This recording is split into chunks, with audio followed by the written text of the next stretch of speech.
आपल्याला लहान राजकुमारांबद्दल एक अत्यंत रंजक गोष्ट ज्ञात झाली आहे, ती मी आपणास अवश्य सांगेन. परंतु त्याआधी माझ्या या उबडखाबड परंतु राजेशाही दिनचर्येत आपले स्वागत आहे.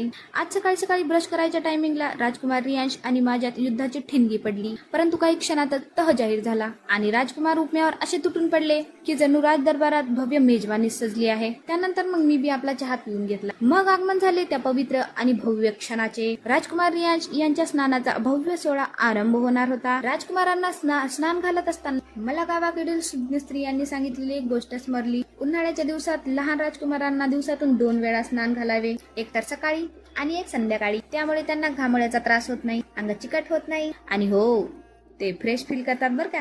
ही अमूल्य माहिती ऐकल्यानंतर मीही राजकुमार रियांशसाठी हा शाही नियम अवलंबण्याचे ठरवले आणि त्याच्या दिनचर्येत 2 वेळा स्नान हा तर एक नित्यक्रमच झाला आहे आणि खरंच त्याचा सुंदर परिणामही दिसून येतोय. अशाच आमच्या राजेशाही आणि गोंधळलेल्या कथा पाहण्यासाठी चॅनलला सबस्क्राईब करा. व्हिडिओ आवडला असेल तर एक राजेशाही लाईक करा. चला तर मग भेटूयात पुढच्या भागात.